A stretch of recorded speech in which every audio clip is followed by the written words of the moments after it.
Bismillahirrahmanirrahim. This is Amna, and today we will discuss about important topics for current affairs, both for CSS and as well as PMS. Topic start करने से पहले एक छोटी सी अच्छे से बात करूंगी जी। हर वक्त गुजर जाता है, चाहे कोई गम का वक्त हो, चाहे खुशी का हो, चाहे किसी टेंशन का हो, जो भी वक्त हो उसने गुजर जाना है। इसलिए कोशिश किया करें, रिलैक्स रहा करें और अपना सुकून बर्बाद मत होने दिया करें।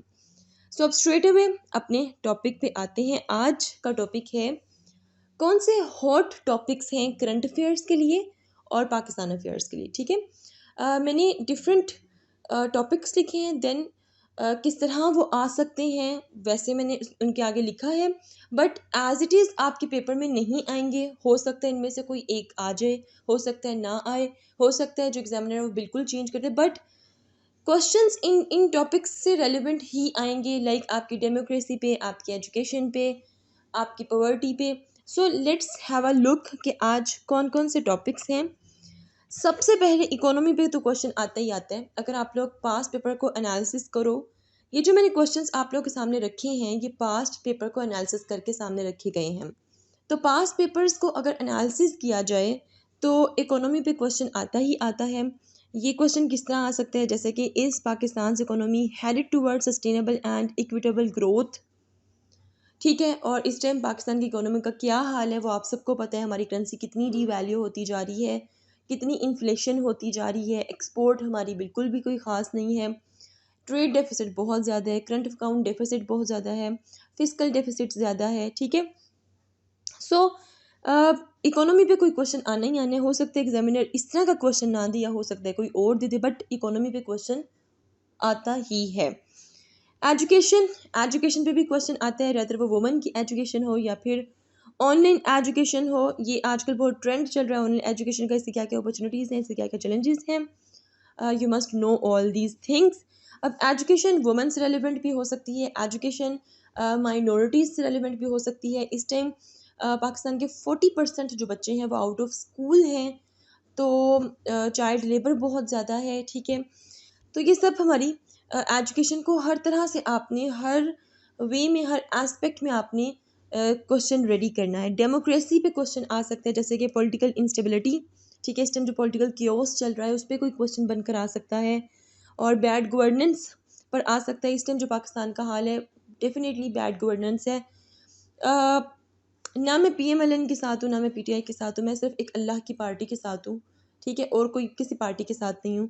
तो मैं यही कहूँगी कि भाई हमारे इस्लाम में भी ये है कि जो नेकी के काम करता है आप उसका साथ दो, और जो बुरे काम करता है उसका साथ मत दो।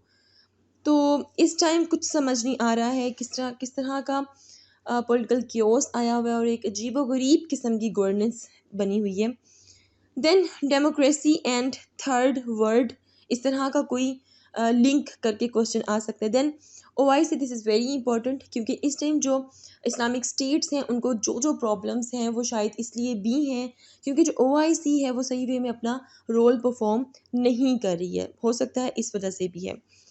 अगर सारी उम्मत मुसलमान इकट्ठी हो जाए ना, अगर जितनी मुस्लिम स्टेट्स हैं वो अगर इकट्ठी हो जाए ना, तो इस्लाम फोबिया भी ख़त्म हो जाएगा, और किसी किस्म का थ्रेट किसी मुस्लिम स्टेट को नहीं होगा। फिर कश्मीर जैसा मसला भी हल हो जाएगा, फ़लस्तीन का मसला भी हल हो जाएगा। बट OIC ऑर्गेनाइजेशन तो है, बट ये अपना रोल प्ले नहीं कर रही है।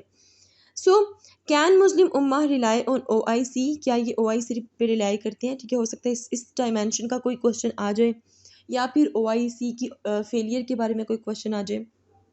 देन उसके बाद है वुमेन एम्पावरमेंट में क्वेश्चन आ सकते हैं, वुमेन की एजुकेशन पे आ सकते हैं, वुमेन की पॉलिटिकल इंटरफेरेंस में आ सकता है कि अगर वुमेन पॉलिटिकली इनको पावरफुल किया जाए वुमेन को, तो किस किस्म की चेंजेस आ सकती हैं, क्या कोई बेहतरी आ सकती है या नहीं आ सकती। अगर औरत मार्च के बारे में बात करें तो इस केस में वाई औरत मार्च is so controversial.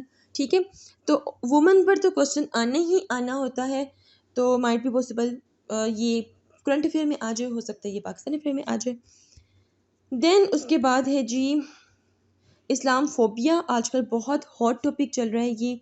Response of Muslim world, क्या क्या इस्लाम फोबिया के चैलेंजेस हैं वेस्ट की तरफ से, और मुस्लिम वर्ल्ड जो उनसे इनका क्या रिस्पॉन्स है।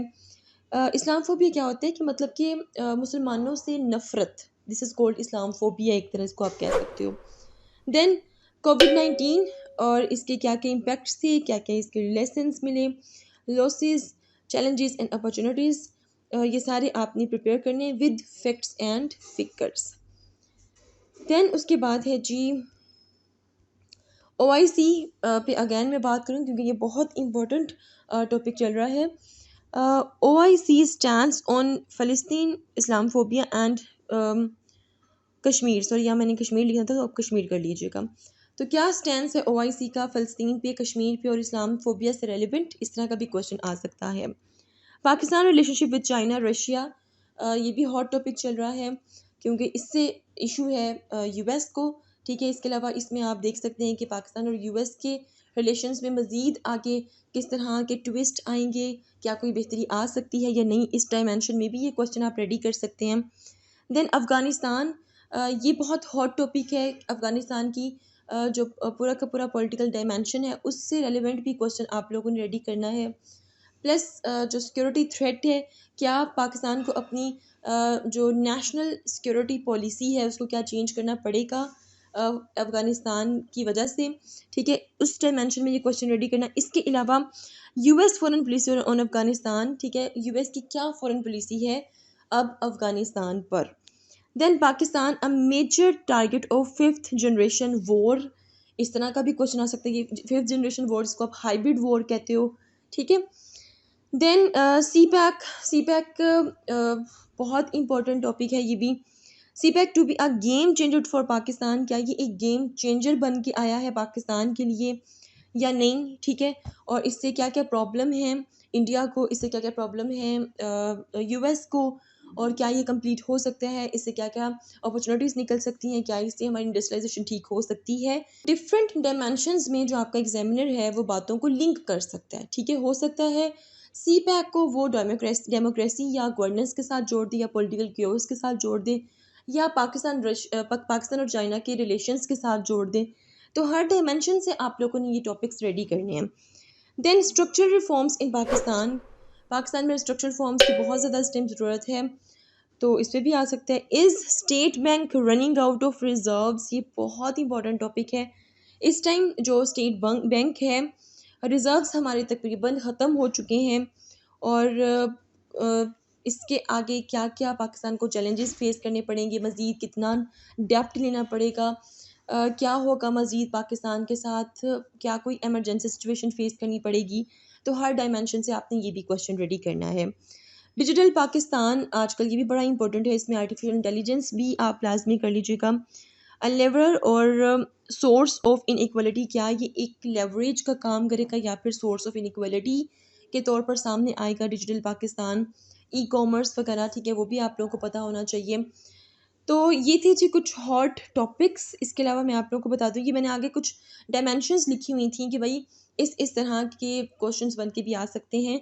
बट ये इकोनॉमी पे तो हर दफ़ा आपने क्वेश्चन रेडी करना ही है, एजुकेशन पे भी करना है, डेमोक्रेसी पे भी करना है, डिफरेंट ऑर्गेनाइजेशंस पे भी करना है।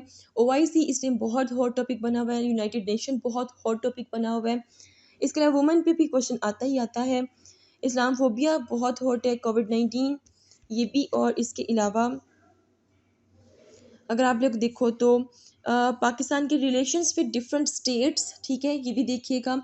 अब आजकल जो मतलब कि जो विज़िट किया था पीटीआई के चेयरमैन इमरान खान ने जो विज़िट किया था रशिया में, ठीक है, उससे रेलेवेंट भी क्वेश्चन आ सकता है कि क्या इस तरह की पॉलिसी पाकिस्तान को अडॉप्ट करनी चाहिए थी या नहीं। मज़ीद अफ़गानिस्तान से रेलिवेंट ये भी एक हॉट टॉपिक है।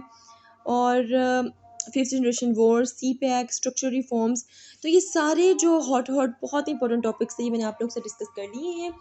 तो कोशिश करें सबसे पहले ये कर लें, जो लोग पीएमएस की तैयारी कर रहे हैं, सीएसएस के तो एग्ज़ाम्स हो चुके हैं, अगले साल भी पीएमएस के जो सीएसएस के जो एग्ज़ाम्स होंगे उनके लिए भी ये बहुत ज़्यादा इंपॉर्टेंट टॉपिक्स हैं। एंड एज वेल एज जिनके पीएमएस के एग्ज़ाम्स होने वाले हैं वो इन टॉपिक्स को भी एक दफ़ा लाजमी देख लें। So hopefully this video will help you a lot. If you have any question, do write your questions in comment section below and hit the like and subscribe button if you haven't yet. मिलते हैं जो next hot issue के साथ। Until then मुझे अपनी दुआ में याद रखिएगा। Stay tuned and अल्लाह हाफिज़।